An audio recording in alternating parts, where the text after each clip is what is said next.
Buenas tardes.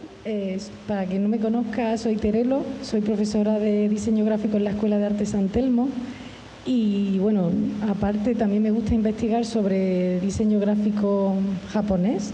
Es una cosa rara, pero me gustó cuando me invitaron a hacer esta charla porque me gusta investigar sobre el diseño gráfico que no aparece en los libros de historia del diseño gráfico. Y este libro creo que va muy en la línea de ese tema, ¿no? Primero quería dar las gracias al Centro Pompidou porque siempre ofrece su espacio para actividades culturales fuera del museo y es genial que nos permita tener esta charla esta tarde. También quería agradecer al Festival Moments porque siempre hace un huequillo al diseño gráfico y a la ilustración y además siempre nos descubre cosas que a lo mejor no son tan conocidas o no tan mainstream, como es el caso de este libro, que ahora veréis que a lo mejor de otra manera no hubierais descubierto. Y luego, sobre todo, a Rodrigo Gutiérrez, que está aquí, que va a venir a hablar en persona desde Granada del libro. Y bueno, realmente él nos hablará de, como veis, no es un libro pequeño, este libro que se llama Diagramando la modernidad, libro y diseño gráfico en América Latina, de 1920 a 1940. Como veis, es un pedazo de libro y solo habla de 3 décadas. Pues me puedo imaginar la producción gráfica que habría en aquella época en Latinoamérica. No debería ser pequeña, debería de ser ingente. Y aún así el libro está lleno de imágenes increíbles y no está todo, según dice, ¿no? Es un libro con 2 autores, Rodrigo, que es argentino pero vive en Europa, y Ricardo, que es europeo pero vive en Latinoamérica. Entonces esta idea de intercontinentalidad del diseño creo que va a ir muy en la línea de lo que vamos a hablar hoy. Y lo edita el archivo La Fuente, que no sé si lo conocéis, pero es un archivo maravilloso que está entre Cantabria y Madrid y que tiene un montón de material de arte contemporáneo del siglo XX, y la editorial RM. Entonces, nada, os voy a contar un poco quién es Rodrigo, ¿no? Él es catedrático de Historia del Arte en la Universidad de Granada y también es miembro correspondiente de la Academia Nacional de la Historia en Argentina. Tiene como, entre publicaciones, libros, capítulos, artículos, como 300 publicaciones, y su especialidad o su línea de investigación es el arte contemporáneo latinoamericano. También os recomiendo, si vais a Madrid, ha comisariado una exposición increíble que se llama Antes de América, fuentes originarias de la cultura moderna, que es un compendio de obra plástica latinoamericana que va muy en la línea de lo que vamos a ver dentro de este libro, ¿no? Y nada, no me voy a extender más, dejo que Rodrigo os cuente qué hay dentro de esa maravilla, porque os puedo asegurar que todo lo que hay es increíble, que seguramente nunca lo habríais visto y os va a sorprender. Y bueno, te cedo la palabra.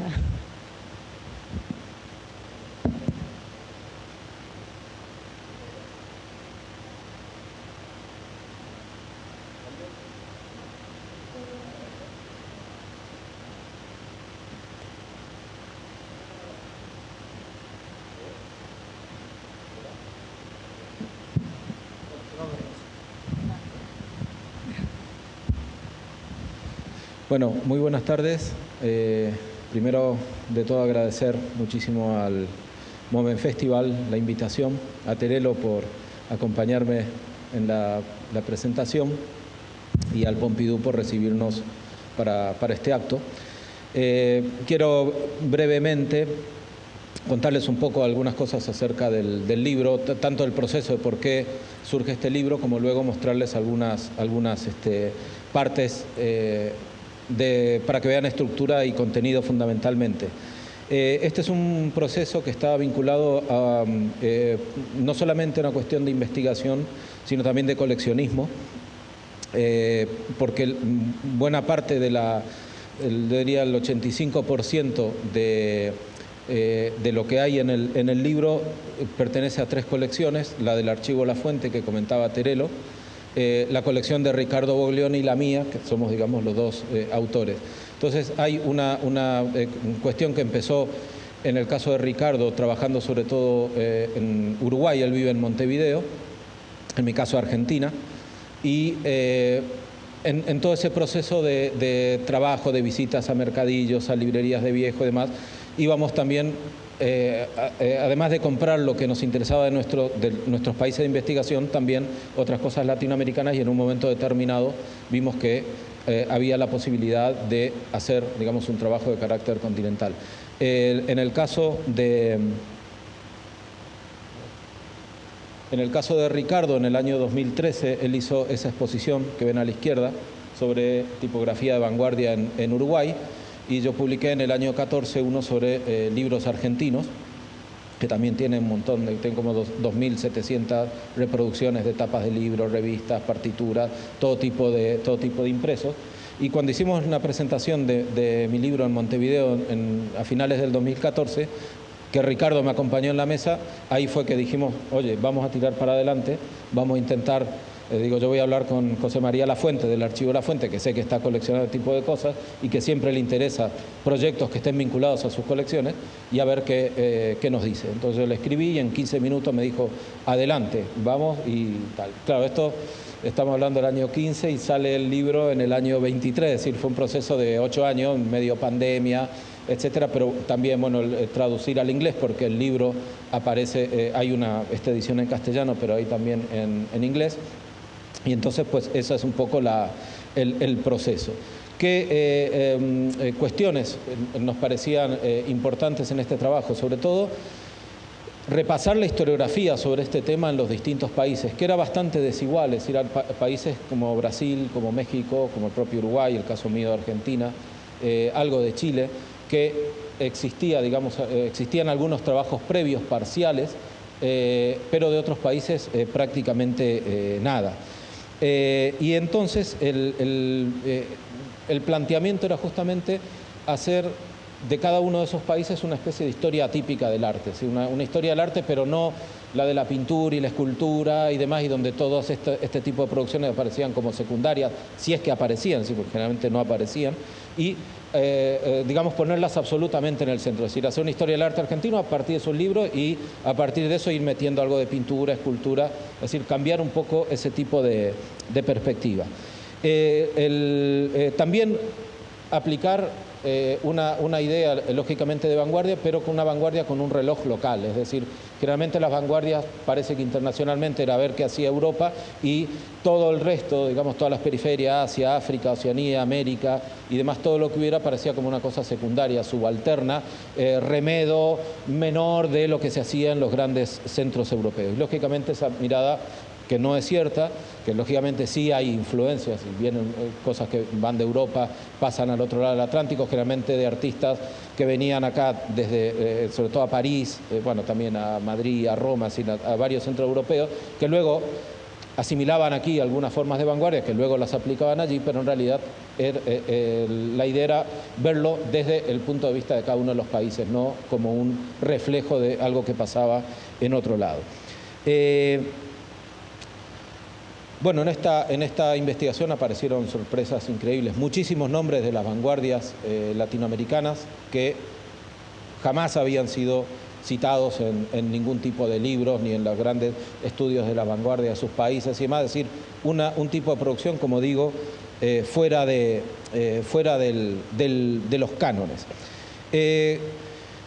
Muchos libros de estos también, y eso es importante decirlo, eran autoediciones, es decir, eran tiradas muy cortas, a veces 50, 100, el típico poeta que no tenía, como decimos en Argentina, no tenía un mango, no tenía nada con qué pagarse, digamos, el libro. De pronto iba a las editoriales y le decían, bueno, ok, le hacemos 50 ejemplares, 60 ejemplares, con lo cual era feliz de la vida el poeta de turno, y todo ese tipo de producción no vendía ninguno, es decir, por supuesto salían a la venta y habría alguna editorial y tal que la vendía, pero en realidad no las vendía. ¿Qué pasaba con esto? Era que el poeta los 60 libros finalmente se los regalaba dedicados a sus amigos, y cuando ese poeta amigo estaba en la misma situación, el día de mañana le regalaba también dedicado. Entonces, este tema de las dedicatorias de los libros al final termina generando una red que es bien interesante de indagar, porque permite saber quiénes estaban en contacto con quiénes, inclusive muchos libros de pronto de Argentina que aparecen en Brasil, brasileños que aparecen en Perú, peruanos que aparecen en Venezuela, y así sucesivamente, cosa que también es muy curiosa desde el punto de vista de mercado. Muchos de estos libros no fueron, hay libros caros, Digamos, hay, por decirles algo, uno que se llama 5 metros de poema, de un poeta peruano que se llama Carlos Oquendo de Amat, cuya primera edición puede estar cerca de los 30.000 euros. Pero, más allá de eso, que son, digamos, excepciones, por supuesto, libros de Borges o de... Hay muchos autores que son literarios, que son de segunda, tercera o de cuarta línea y que lógicamente no tienen desde el punto de vista del mercado del libro un valor, con lo cual a veces se compran a muy bajo precio y sobre todo nuestra aproximación, como no era de la literatura, sino del diseño gráfico, con más razón, es decir, un don nadie, pero que tenía una tapa ilustrada estupendísima y lo podíamos, digamos, acopiar. Los que eran, digamos, de mayor precio, generalmente la fuente los tenía, con lo cual desde esa perspectiva partimos también de ese basamento. Por supuesto, muchas dificultades, en algunos casos, por ejemplo, el tema de la conservación y sobre todo, por ejemplo, libros de Cuba, ¿no? Libros de Cuba de los años 20 o 30, hechos con papeles medio deteriorados, más las décadas de humedad propias, ¿no es cierto?, del Caribe, hace que a veces te lleguen los ejemplares que casi no los puedes abrir porque están durísimas las páginas o se te deshacen en las manos y demás, sobre todo pensando que en la década del 30, que fue de crisis económica a nivel mundial, la primera gran crisis global, hizo de que muchas editoriales asumieran las ediciones de libros con los papeles malos, realmente malos, y pues lógicamente pensados como una cosa de coyuntura para que se compraran, se leyeran y se tiraran, ¿no? De hecho, en muchas editoriales, por ejemplo, ni siquiera le ponían las fechas en el colofón a los libros, en 1932, 33, no ponían la fecha para que no perdieran vigencia. Es decir, porque si de pronto venía alguien que quería comprar libros y decía, no, esto es del 32 y estamos en el 35, ya es viejo de hace 3 años y no lo compro. En cambio, si no le ponían la fecha, eso también generaba una dificultad a la hora de fechar alguno de esos libros. Temas también, otra problemática, las encuadernaciones. Es decir, muchos libros les quitaban las tapas diseñadas para meterles una tapa dura, digamos una cubierta con cantos de oro y todo lo más para dignificar supuestamente el libro. Esto pasaba mucho, por ejemplo, en Brasil. En Brasil hemos estado detrás de un montón de libros que cuando llegaba la hora de preguntarle al librero de turno, oye, el ejemplar que tú tienes a la venta, ¿conserva dentro de la tapa? No. Y esto, digamos, es más, y les voy a leer un pequeño texto. Bueno, Tomás Santa Rosa, que era un ilustrador brasileño, hablaba de un exceso de veneración del libro, y José Fontana, que era un editor italiano en Argentina, decía hablando, ¿no es cierto?, de la cubierta diseñada del libro, decía, es la que recubre el libro con su sutil grandilocuencia cortesana, sobre tapa que se tira al comprar el libro toda vez que ha llenado su cometido de vampireza bibliográfica. Es decir, como que la tapa bonita para lo que serviera para atrapar, digamos, en un escaparate, lo que fuera, a un posible lector, pero una vez que se compraba, se quitaba eso, se dignificaba, entre comillas, y ya se cargaban el cuento. Problemas que hemos tenido hasta dar con ejemplar que tuviera la cubierta que conservara. Problemas también a veces para construir algunos relatos. Hay países, por ejemplo, como Paraguay, que no tiene un capítulo en el libro porque no teníamos, encontramos 2 o 3 producciones. La vanguardia en Paraguay es tardía, de los años 50 en adelante, con lo cual ahí prácticamente no pudimos, los pocos ejemplares, al final los dispersamos. Ahora les voy a contar un poco la estructura. Un país como Bolivia, por ejemplo, también aparecía en el horizonte como que no íbamos a poder, pero finalmente empezaron a aparecer en la investigación y hay un capítulo boliviano. Decía Terelo que partimos de una base mucho más grande, es decir, teníamos inventariados unos 4.000 libros más o menos de todo el continente. Al final lo que hay son 1.300 más o menos reproducidos allí, es decir, lo mejor de lo mejor, los highlights. Decisiones que tomamos, centrarnos únicamente en libros ilustrados, aunque empezamos también digamos, a inventariar revistas, a inventariar partituras de música y otro tipo de impresos, pero todo eso al final los utilizamos como ilustración en los textos. Es decir, la estructura es, por ejemplo, ahora retomo su tema, les voy a mostrar un poquito, así avanzamos con imágenes. Algunas libros más que se hicieron, les hablaba yo de los países, 2010 México Ilustrado, este se llamó La Vanguardia Aplicada, en 2012 fue una exposición en la Juan Marc, que tenía buena parte, la mitad era la colección del archivo La Fuente, europea y americana. Una producción en Sao Paulo, Brasil, 1985, muy temprana, quizás de las primeras, los primeros estudios que se hicieron sobre el tema del libro ilustrado, este más reciente del año pasado en Colombia. Y lo que, bueno, las dos ediciones castellano-inglés. A esto quería llegar. Tema de lo que es la estructura del libro. Como ven, tiene una serie de capítulos por países. Bueno, libros ilustrados latinoamericanos, un viaje transatlántico. Ese tiene producciones de artistas latinoamericanos tanto en Europa como en Estados Unidos, pero luego viene Argentina, Bolivia, Brasil, es decir, toda por orden alfabético hasta este momento, digamos aquí, que hay 1, 2, 3 y 4 capítulos transversales, es decir, capítulos temáticos en los cuales metemos producción de distintos países como para mostrar también esa red, ¿no? Palabra-imagen, verbo-visualidad, precolombinismo y ancestralismo, gráfica política y social. Cada uno de estos capítulos tiene primeramente un texto y después el repertorio de cubiertas de libros. Pero la parte del texto está ilustrada a su vez justamente con revistas, con partituras, con todo lo que no es libro, digamos que nos parecía sustancioso también tenerlo colocado allí. La mayor parte de los capítulos las hicimos entre Ricardo Boleón y yo, aunque invitamos a 3 autores, Juan Manuel Bonet, para que hiciera el de las vanguardias transatlánticas, a Marina Garone para que hiciera el capítulo mexicano y a Dafne Cruz Porcini para dedicado a la gráfica política y social. Yo les voy a mostrar ahora muy rápidamente una pantalla prácticamente por cada uno de estos capítulos, simplemente para que vean algo del material que hay, pero a la vez para que me sirva también para introducir a algún tema que está, digamos, pululando dentro del libro.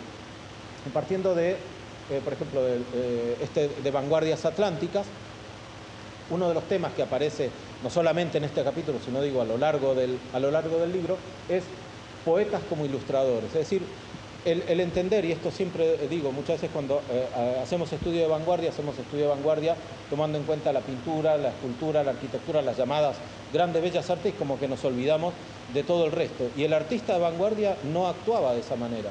O sea, para un pintor de los años 20 que estaba, digamos, metido en vanguardia, era tan importante hacer una buena pintura como una buena escultura, como un buen mueble, como un textil, como un vitral, como un diseño gráfico, como un grabado. Es decir, esta cuestión casi de trabajar como un artista renacentista, ¿no? Entonces, esta cosa que, por ejemplo, el caso de Alberti o de Lorca aquí en España, que es muy claro, Lorca que tocaba el piano, pero también dibujaba, aunque era poeta. Es decir, esta idea de la versatilidad es también la que recuperamos en varios tramos del libro. El caso, por ejemplo, de Oliverio Girondo, poeta argentino, pero que también, inclusive, no solo ilustró sus propios libros, sino que también promovió algunos salones de escritores como artistas en Argentina a mediados de los años 20. El caso también de otro tema que aparece sobre todo en Brasil, pero que aparece en esto de las vanguardias atlánticas, el caso de Vicente Dorrego Monteiro, un artista brasileño que trabaja el tema de la Amazonía en París, es decir, ese arraigo, estar en Europa, pero estás hablando de tu realidad, tu cultura, de tu país, o estas imágenes totalmente de vanguardia, donde él toma, por ejemplo, la Torre Eiffel o el Sacré-Cœur en París, pero todos estos diseños que hay aquí son amazónicos. Es decir, él lo que hace es como convertirse en un indígena amazónico que visita París y que quiere reflejarlo de una manera vanguardista. El caso de Argentina, decir que estos dos periódicos, Prismas número 1 y número 2, que aparecen en los principios de los años 20, tienen ese tamaño, eran unos carteles que fueron impresos para ser, digamos, pegados en las paredes como un cartel publicitario, se conservan muy pocos por ese mismo motivo, y aunque no está aquí, en la edición viene un sobre donde están los facsímiles a tamaño natural de los dos carteles que tienen además grabados de Nora Borges, la hermana de Jorge Luis, que fue además una de las grandes artistas del grabado en la Argentina y en Latinoamérica en esos años 20. El caso también de vanguardias en el interior, es decir, no solamente encontramos manifestaciones de vanguardia en las capitales, ¿no? Buenos Aires, Montevideo, Lima, Santiago de Chile, sino en muchos casos también en ciudades del interior, y muy buenas además, ¿no? El caso, por ejemplo, de Rosario, en Argentina, San Rafael, también en Argentina, Quillota, que es una localidad del interior de Chile, Cataguases en el caso de Brasil, Sicuani en el caso de Perú, bueno, y así una larga, el caso, por ejemplo, del estridentismo mexicano, que es un gran movimiento de vanguardia, estaba en Jalapa, no en la Ciudad de México. Es decir, que hay allí también una cuestión de cómo es algo que no se queda solo, insisto, en los grandes centros, sino que también se van armando los grupos en el interior. El caso de Julio Banzo, por ejemplo, fue el primer artista que hizo cubismo en la Argentina en torno a 1919. En el caso de Bolivia, tomo como referencia, y vamos ya avanzando, digamos, el título, el tema de acción social, pedagogía y escolaridad. Es decir, una cuestión muy vinculada a las corrientes indigenistas, a la reivindicación del indígena, pero no solamente del indígena del pasado, sino también un interés por el indígena vivo, el indígena que todavía persistía y al que había que escolarizar y al que había, digamos, que incorporar a la sociedad de una manera también bastante natural y no invasiva, es decir, no excesivamente dirigida, y que tuvo, por ejemplo, el caso de María Frontaura Argandoña, una investigadora y antropóloga boliviana, digamos, una serie de libros también, como pueden ver aquí, Hacia el futuro indio o mitología aymara quechua, también ilustrados por artistas de la época. Para contar el caso de Brasil, tomo como referencia otra temática que está presente en todo el libro, que es esto que podríamos llamar modernolatría edilicia, ¿no? La representación de ciudades modernas, rascacielos, que aparecen generalmente siempre, como los ven ahí, tambaleantes, es decir, porque era una manera de, sobre todo, de mostrar un dinamismo social en la ciudad en plena construcción, es decir, la verticalidad hubiera marcado, digamos, un rigor geométrico demasiado fijo que hubiera, digamos, no hubiera permitido transmitir también esa idea, ¿no es cierto?, del movimiento de la propia ciudad, donde a veces aparecen aviones en algún caso, bueno, no en ninguna de estas, pero hay otras donde aparecen aviones volando, inclusive algún Zeppelin por allí dando vueltas, ¿no? Y como digo, que los tenemos en prácticamente todos los países.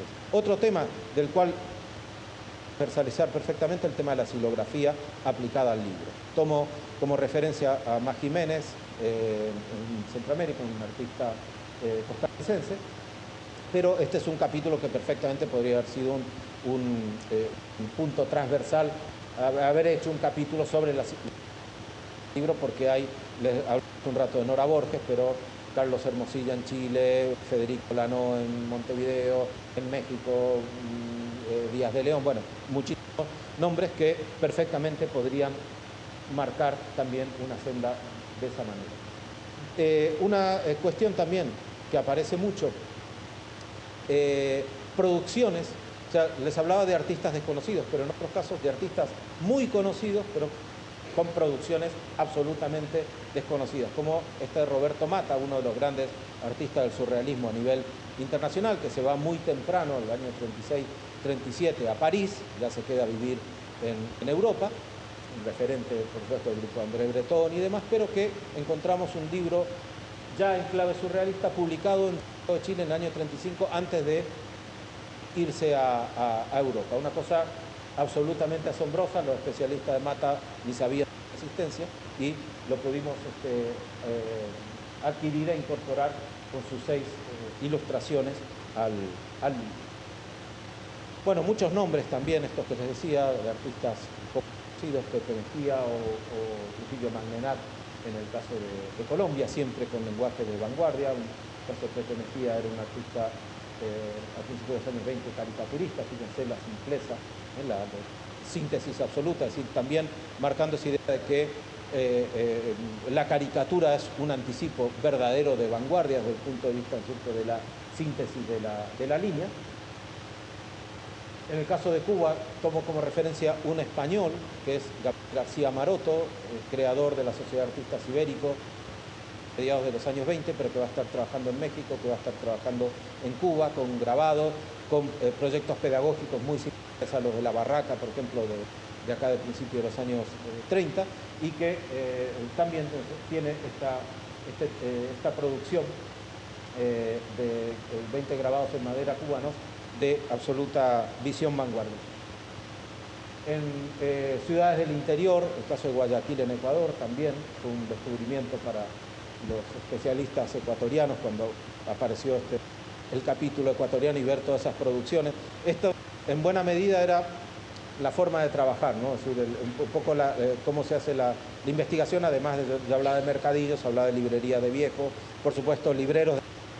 Si ahora estoy haciendo esto, no sé qué, y te mandan, dice, oye, me apareció esto, no sé qué. Bueno, en definitiva, así funciona. Pero también era ir a cada uno de esos países con un listado de a veces 100 o 200 poetas de la época, de los cuales teníamos referencia, íbamos a la biblioteca a pedir absolutamente todos los libros que hubiera de ellos en los años 20 y los años 30, y ver uno por uno, y de pronto veías 10 y no pasaba nada, pero de pronto saltaba uno, saltaba otro, y así se fue armando, digamos, también y ir reconstruyendo, porque claro, se ve muchas veces esos poetas, como digo, de segunda, tercera línea, pero que se interesan de que sus libros vayan muy bien vestidos con una buena ilustración, ¿no? Entonces, esta es un poco también la manera de trabajar.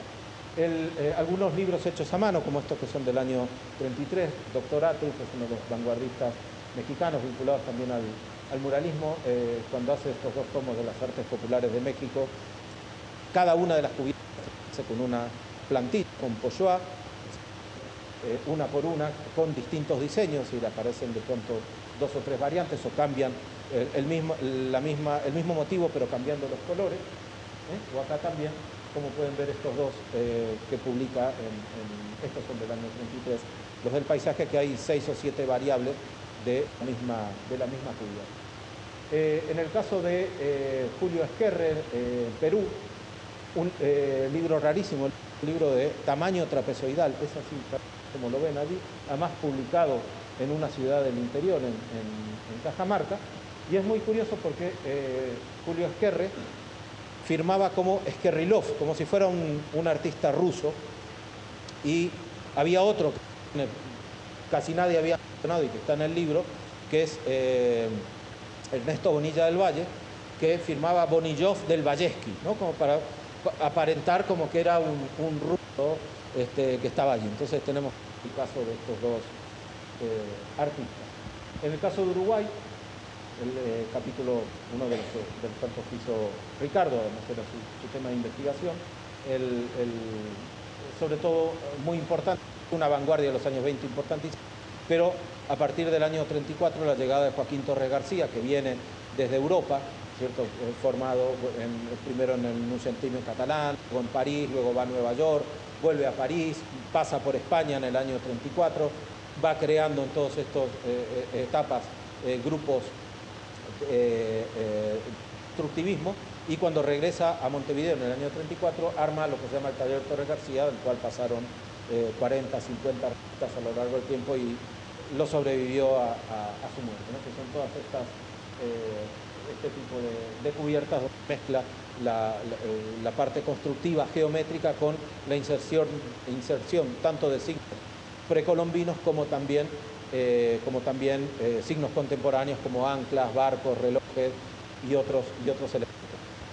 Hay en esa exposición que comentaba Terelo, Antes de América, fuente originaria en la cultura moderna, que está ahora mismo en la Fundación Juan Marc, va a estar hasta marzo. Hay una sección justamente dedicada a el Taller Torres García, con esculturas de madera, con pinturas sobre cuero, libros ilustrados y demás cosas. Hay mucho de este tipo de material. Algunas rarezas, por ejemplo, libros siameses, es decir, 2 libros en uno, donde tomabas de un lado Veías un libro y luego dabas vuelta y tenía otro libro de otro autor, ¿no? Y además, en ambos casos, con cubiertas vanguardistas a cargo de Rafael Rivero. O Francisco Narváez, el gran escultor venezolano del siglo XX, también en una faceta muy poco conocida de los años 30 como ilustrador. Y finalmente las cuatro secciones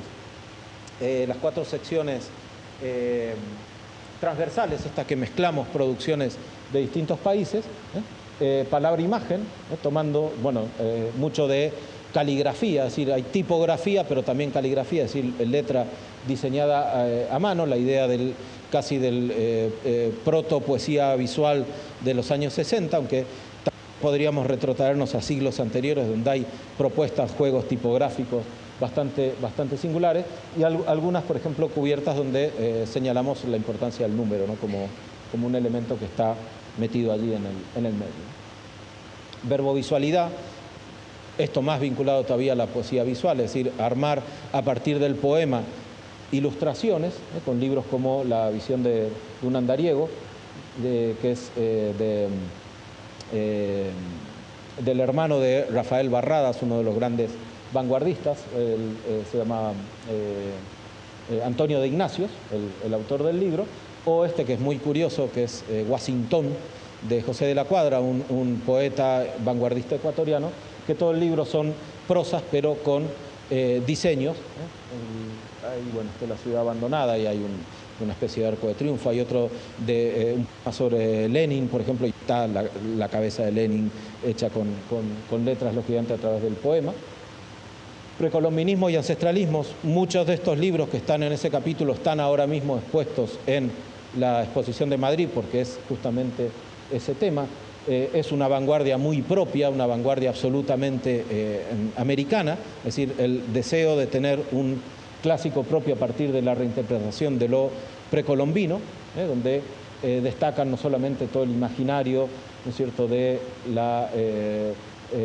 la mujer, tanto, ¿no es cierto?, como vinculada a las artes decorativas, el caso de las vasijas, por ejemplo, que suele aparecer en varias de estas cubiertas, estas cuatro cubiertas muy claramente, la importancia también de esa caligrafía inventada como una especie de letra indígena que lógicamente no existía, pero que se inventa también para reforzar esa propia idea, y en algunos casos también manuales de arte ornamental que se publicaban para enseñar en las escuelas a dibujar, enseñar dibujo en la escuela primaria a partir de los diseños precolombinos. Como digo, todos estos libros los tienen en exposición en Madrid. Y finalmente, el capítulo que hizo Dafne Cruz sobre gráfica social, que también, ¿no es cierto?, mezcla producciones fundamentalmente de México y de Argentina, aunque también hay brasileñas, hay alguna paraguaya, donde pues aquí hay libros, revistas y demás, y que marca también un punto de inflexión en el sentido de que los años 30, justamente por esa crisis económica, hace de que esa disputa que había en cierta medida en los años 20 entre las vanguardias estéticas o las vanguardias políticas se inclinara, digamos, hacia las vanguardias políticas, donde inclusive los grandes estetas y grandes vanguardistas del diseño dicen, bueno, nos encontramos que teníamos que salir de nuestras torres de marfil y empezar a implicarnos, digamos, socialmente, políticamente con la nueva situación que teníamos. Con esto prácticamente termina un poco el libro. En el año 40 hay algunas producciones de principios de los 40 en alguno de los países, porque nos parecía importante darle un poquito de continuidad, pero es verdad que también ahí cambia mucho, porque a partir de los años 40, cuando produce en el caso primero en los años 30, la Guerra Civil Española, y luego la Segunda Guerra Mundial, hay un boom de editoriales en toda América Latina muy importante, y ya, digamos, lo cortamos ahí porque si no ya se nos disparaba muchísimo, ¿no? El caso, por ejemplo, de Argentina toma la delantera cuando España era el gran productor editorial en lengua castellana, pero al entrar en guerra civil, el que toma la delantera es Argentina hasta el año 48 o 49, luego la toma México, y luego más adelante, ya en los años 70, 80, les diría yo, toma de nuevo la delantera España, ¿no? Entonces, bueno, ese es un poco el recorrido. Es como diría Humberto Eco, una obra abierta, así que plausible de seguir investigándose. Se cumple siempre la ley de Murphy, de que publicas el libro y al día siguiente te aparece uno que tendría que haber estado y que no lo conociste. Y sobre todo que, digamos, hay muchas pistas para hacer otro tipo de investigación. Eso era más o menos lo que quería contarles, y quedamos en realidad a la espera de las preguntas o comentarios que quieran hacer. Muchas gracias.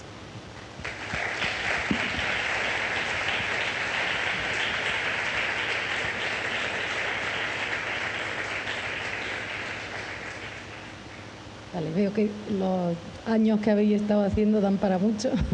Como habéis visto, son imágenes que seguramente no habríais visto nunca. Yo también he hecho una recopilación aquí de imágenes que son totalmente subjetivas, porque las he elegido porque me gustan a mí, pero es verdad que quería un poco comentarlas con Rodrigo y de paso hacerle ciertas preguntas, ¿no? Porque, por ejemplo, si yo hablo del diseño suizo, seguro que todos me vais a decir que es un diseño minimalista y limpio y neutro, ¿no? Si hablamos de diseño alemán, pues también como un diseño muy retícula, minimalista. Y si hablo de diseño japonés, alguien me dirá que es muy zen, alguien me dirá que es muy kawaii, pero al final es verdad que investigando en historia del diseño gráfico hay ciertas tendencias que hablan de que no hay que insistir tanto en lo nacional, sino más bien en la importancia social que ha tenido ese diseño en la globalidad, ¿no?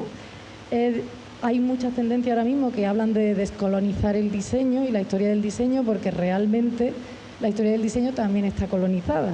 Es decir, que siempre se ha contado desde una perspectiva occidental, mayormente países europeos y norteamericanos. Pero Asia no existe, África no existe, India no existe, Latinoamérica, si os pregunto cuál es el diseño latinoamericano, seguramente no me sepáis decir mucho, y diría que hasta el diseño gráfico español tampoco es muy conocido fuera de aquí. Entonces sí que me parecía muy interesante este tipo de aportaciones, porque las tendencias en historiografía del diseño es dar voz a los que no aparecen en esa historia, ¿no? Porque al final los gustos, el diseño va mucho por gustos, y los gustos están dictados por una mayoría que ha sido siempre desde una parte del globo terráqueo, ¿no? Y es súper interesante que conozcamos el colonialismo, que entendamos ese sistema que nos hace pensar de una manera, y que es muy interesante igual romperlo y pensar de otra y ver otro tipo de obras como estas que no conocíamos, porque además nos pueden servir de inspiración. De hecho, yo ya futuros proyectos para la escuela, pues tanto de ilustración, que os podéis inspirar, como de tipografía, para revisiones tipográficas, para rediseñar una tipografía, hay fuente inagotable de inspiración dentro de este libro. Entonces yo he elegido algunas, como por ejemplo aquí yo veo una identidad nacional, ¿no? Es como un elemento típico del folclore mexicano, pero se utiliza para hacer una cubierta maravillosa, que me parece a nivel tipográfico. Veo mucha ilustración, poca fotografía, no sé si es porque habéis decidido seleccionarlo así o porque los medios técnicos permitían más uso de ilustración que de fotografía. Pusimos algunas de fotografía, sobre todo de fotomontajes, es decir, hay, sobre todo en los años 30, sí hay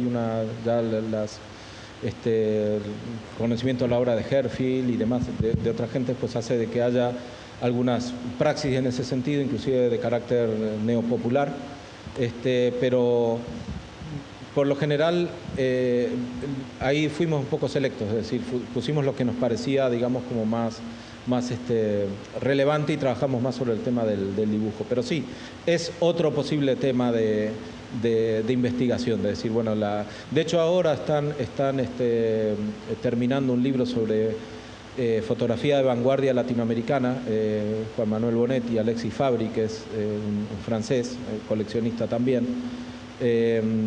Y ahí van a poner no solamente fotografía, sino también libros y revistas, digamos, sobre todo con fotomontaje, ¿no? De años 30 sobre todo, ¿no? Pero sí hay. Lo que pasa es que hemos tenido que limpiar demasiado para... Claro, ya imagino. Que tiene, no sé, como 800 páginas, 850 terminable. páginas. Vale, voy a pasar a ver otra. Vale, Esta creo que se mueve un poco en lo que hablabas de la caricatura, ¿no? Me gusta cómo representan a los personajes, ¿no? El tipo de ilustración que me recuerda mucho a la que se hacía también aquí o la que se pudiera hacer en Europa. Pero lo que me ha llamado la atención es que el autor, o sea, es como una colección norteamericana, pero Mexicano. Mexicano. Fue además un muy importante ilustrador en Estados Unidos de las revistas Fortune y Vanity Fair, que eran como las dos grandes revistas de... No digo como Lola de acá, pero sí en cuanto a venta, ¿no? Eran revistas digamos, de venta masiva en Estados Unidos, y él fue ilustrador a finales de los años 20 y 30 y coleccionista también de arte precolombino y arte popular. Es decir, era muy curioso cómo estaban, digamos, en el medio entre el país de origen, manteniendo raíces, pero trabajando en el exterior. Yo creo que eso es casi inevitable, ¿no? Cuando te vas de tu país a otro país, como que sin pensarlo, resurgen tus raíces, ¿no? Como que necesitas mostrarlo más. No sé, por lo menos a mí me pasó yéndome a Valencia y no me fui tan lejos, pero es como que te sientes un extraño en otro entorno y necesitas sacar eso tuyo, ¿no? Lo interno. Y además curioso porque hizo varios libros sobre Oceanía y sobre África, es decir, que tenía una cabeza muy global, es decir, era eso, enraizado a México, pero digamos con varios viajes a Oceanía, y hizo varios libros años 40, 50, un tipo bien interesante. Esta me ha parecido tan moderna porque tiene un gato que con un gato ahora mismo triunfa y porque tiene un desnudo, y eso me encanta. Yo creo que ahora mismo a lo mejor no te dejarían hacer una cubierta así en algunos sitios. Me parece súper bonita. Es brasileña, ¿no? Brasileña, una carpeta rarísima, muy rara. Tienes que pedir prestada las imágenes. Esta, bueno, es que me fascina sobre todo por las guardas, que es que son chulísimas, es que son súper modernas en realidad. Y luego creo que tiene ese punto también muy mexicano, ¿no? Está hablando de temas muy latinoamericanos. Sí, total.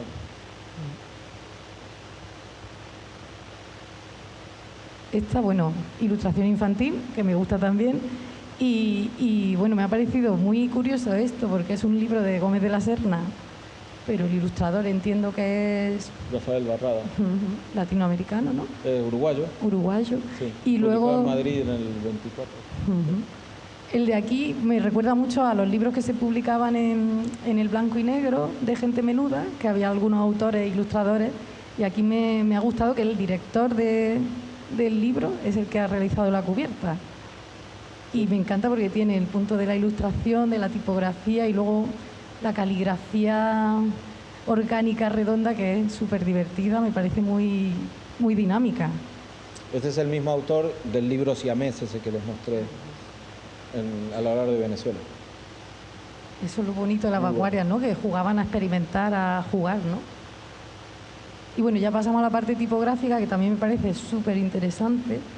Desde unas tipografías como muy de vanguardia, muy rectilíneas, otras como mucho más recuperando una tradición. No sé si el uso del rojo tiene alguna simbología.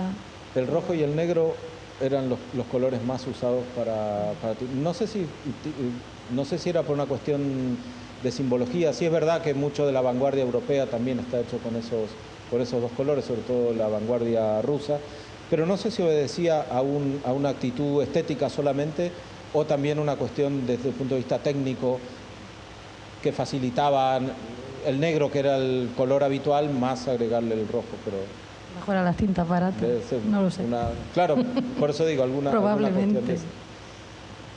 Bueno, esta de la izquierda me gusta porque está atribuida a Estefanía Pérez, y te iba a preguntar si había alguna autora, porque en el libro dices que ha sido muy difícil identificar a los autores, pues me imagino que autoras todavía más complicado, ¿no? No, curiosamente hay bastantes artistas en Chile, muchas, en Uruguay justamente también. En Argentina, bueno, el caso de Nora Borges, está Raquel Forner, sí hay bastantes nombres. También yo creo que es un poco lo que sucede con el tema también de las artes y los oficios. Es decir, que digamos es un ámbito en el cual era muy propicio, digamos, el que hubiera grupos trabajando de hombres, de mujeres y demás, y una producción bastante masiva, ¿no? No lógicamente la que hoy hay, digamos que ya el porcentaje no solo ya está equilibrado, sino está desequilibrado a favor de las mujeres en muchos casos, pero en esa época sí había, y había, digamos, una apertura bastante clara, digamos, al tema de la mujer. Había, por ejemplo, salones de artistas mujeres ya en los años 20, 30 en Argentina, había salones de escritoras que se presentaban 200 o 250 expositoras. En las revistas de vanguardia muchas veces aparece homenaje a no sé qué artista que se va a ir a París y no sé qué, y aparecen todos nada más puros hombres, ¿no?, allí despidiendo, pero también estaba la artista que se iba a ir a no sé dónde y eran nada más que mujeres, es decir, como una separación. En algunos casos sí aparecían ya mezclados los dos sexos, ¿no? Que hablamos, en el libro habla un poco de la importancia de las escuelas de arte y oficio en la formación de esa modernidad. Total. Nosotros que venimos de una escuela que antes fue de arte y oficio, ahora escuela de arte, ¿en qué sentido tuvieron ese papel fundamental? Como productoras y como educadoras, es decir, y hago justo de nuevo el paso a la exposición que van a ver en la Juan Marc en Madrid, antes de América. Es una exposición donde la parte de artes y oficios es absolutamente fundamental. Es un tema que se construye no tanto en las academias de bellas artes, sino en las escuelas de arte y oficios. Ahí van a ver cerámica, joyas, objetos de madera, muebles, textiles y todo demás, donde no sé, hay 50 o 60 artistas mujeres produciendo. Inclusive la artista más representada de toda la muestra es Elena Iscue, que era una artista peruana que trabajaba en París, que también era ilustradora. Es decir, que hay una cuestión, digamos, que se asume sobre todo en las escuelas de arte oficial. Las academias, curiosamente, ahora desde nuestra visión de esa época, son mucho más retrógradas, más conservadoras, si se quiere, y digamos, ¿qué pasó? Que las historias del arte ocultaron esa parte. Este es el gran problema, digamos, pero ahora estamos empezando a ver de otra manera. Claro, sería como pasó con la Bauhaus, ¿no? Que eran escuelas que tuvieron un papel importante, pero claro, en la historia que nosotros conocemos la Bauhaus. Cuando ves quiénes producían los textiles, quiénes enseñaban los textiles en la Bauhaus, eran todas mujeres, y las bases de enseñanza de la Bauhaus eran tejidos wari del antiguo Perú hechos por mujeres, es decir, que fueron además las primeras obras abstractas de la historia, antes que Hilma von Klim y todas las europeas que se señalan como precursoras, ¿no? Vete siglos más atrás, ahí están trabajando las mujeres peruanas. Entonces, claro, toda esa idea engarza perfectamente con la Bauhaus, y sigue también un lineamiento. Annie Albert, Gunther Stolz, Sheila Heath, que vive todavía, bueno, que es un poco heredera de todo ese tema. Eso me lleva un poco a que nos hablaran del título, porque hablas de la modernidad y no de la vanguardia. ¿Por qué esa elección? Porque consideramos que el concepto de modernidad es más abarcante. Es como difícil decir, bueno, hasta dónde es vanguardia, qué no es vanguardia, por qué llamas algo vanguardia y por qué no.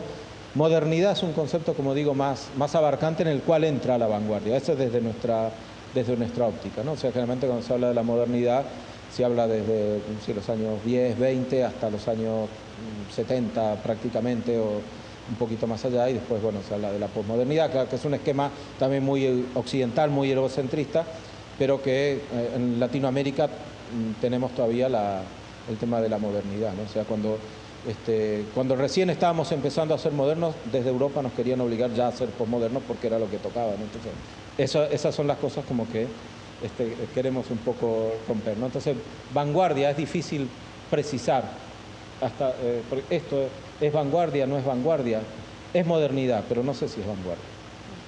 Esa era un poco la precisión del término. Bueno, acabo con esta que me fascina, sobre todo la de la derecha, porque la veo tan moderna que podría ser de ahora. Podría ser la peli de Metrópolis o podría ser de un autor manga japonés. Y sin embargo es del año 1927. Y la de la izquierda también me encanta porque creo que tiene ese carácter identitario, ¿no? Supongo que era una revista, no sé de qué iba la revista, es cubana. Bohemia, y otra revista se llamaba Social y otra revista se llamaba Carteles. Eran tres revistas que eran también generales de cultura, de arte, de sociedad, tipo blanco y negro, La Esfera, un poco aquí en España. Muy bien. Bueno, yo creo que tenía muchas preguntas, pero como hay prisa, no sé si alguien del público quiere preguntarle a Rodrigo algo. Bueno, o a Terelo. Mira, no, a él. Ahí está Regina. ¿Te paso el micro o a ver si te oímos? Sí. Sí.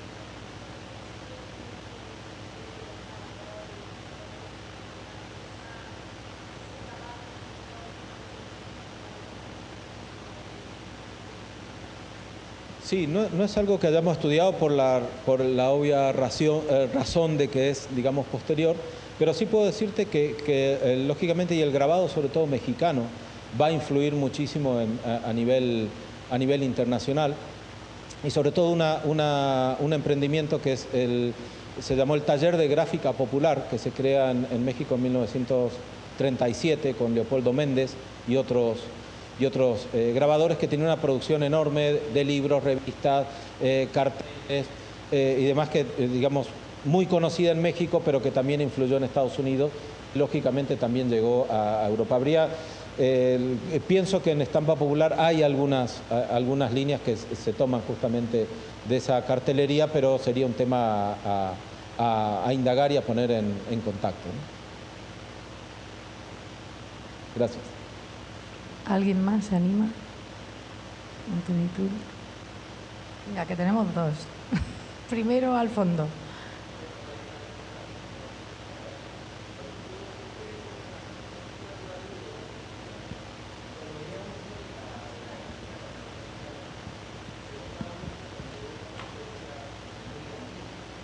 Pero se queda de lado, digamos, gracias, la parte selvática. ¿No? Porque digamos que, o sea, ¿no? Perú, Colombia, Venezuela, Brasil tienen toda una cultura selvática. Entendería, y ahí es donde dejo la pregunta, si es también por la propia época la desconexión que había de la selva con toda la cultura andina y sobre todo, bueno, citadina, capitalina de los países latinoamericanos, ¿no? Sí, absolutamente. Por un lado, cierto, esa desconexión que sabemos que luego, más adelante, sí comienza a darse. Sí, por ejemplo, la tienen, bueno, el caso de los países andinos es digamos, muy clara, ¿no? Es decir, ¿por qué? Porque hay también una ruta, podríamos decir, que es Cusco-Buenos Aires, Cusco, Puno, La Paz, norte de Argentina, Buenos Aires, luego con derivaciones y demás, que lógicamente lo que ponen en valor, sobre todo como algo americano, es el pasado precolombino, ¿no? Entonces, esta imagen es muy fuerte, a la par de las vanguardias más de corte europeo, digamos, que se producían sobre todo en el caso de Lima, en el caso de Perú, en el caso de Guayaquil, en Ecuador. Sí hay más presencia del sertão brasileño, es decir, del Amazonas brasileño en las producciones de los años 20 y 30. Ahí sí hay mucho de lo selvático, es decir, el tema amazónico, digamos, donde tiene mucha presencia la palmera, la fauna, la flora y demás brasileña, sí es una senda muy clara, ¿no? Pero es verdad que en los países andinos es un fenómeno posterior.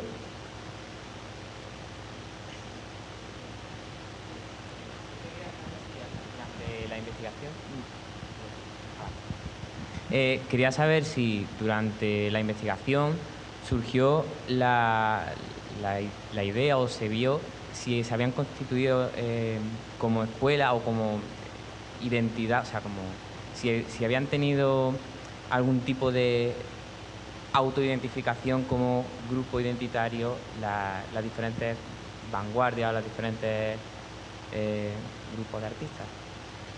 Muchas gracias. A ver, el tema es el siguiente. Indudablemente planea en toda esa época una cuestión de construcción de identidad muy fuerte porque sobre todo hay dos hechos históricos que van a marcar mucho este tema, que son, por un lado, la celebración de los centenarios de las independencias, es decir, en torno a 1910 se celebra el centenario de Venezuela, en Colombia, en México, en Argentina, en Chile, luego en Perú en el año 21, hasta Uruguay en el año 30, ¿no? que es que es cuando se hace el primer mundial en el Estadio Centenario, pues justamente ese es el año que se da. Y además hay mucha producción, curiosamente, de gráfica vinculada al primer mundial de fútbol.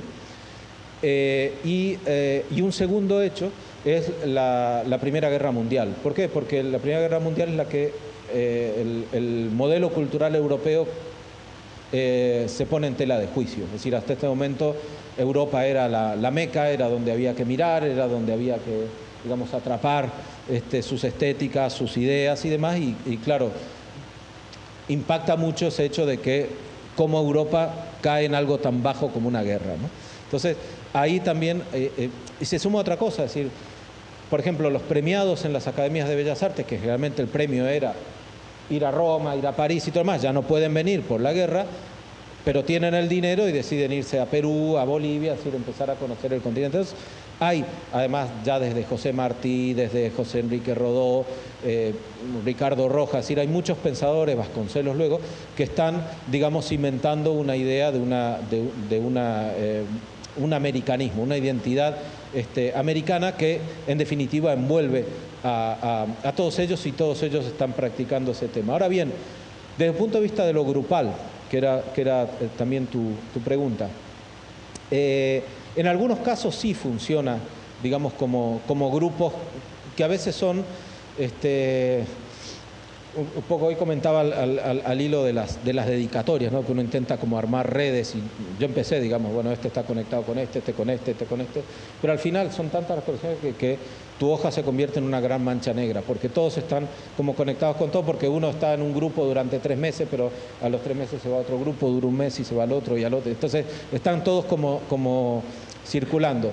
Y es más, una cosa que decimos me parece que lo decimos en la introducción del libro, es que son historias, todas estas, quizás difíciles de haber sido percibidas como tales en su momento. ¿Sí? ¿Por qué? Porque son producciones que a veces estaban, como decía, aisladas, que de pronto era una producción muy concreta de un poeta que lo distribuía tal, por aquí, por allí. Bueno, luego la tarea es poner en vinculación y armar unas pequeñas historias, ¿no? Pero, en definitiva, en todo ello sí subyace muy claramente el tema de la identidad, es decir, pensar de que era factible no tener el clásico grecorromano, para que nos entendamos, el clásico europeo, sino un clásico americano. Por eso era tan importante la recuperación también de lo precolombino e inclusive de lo colonial en un momento determinado.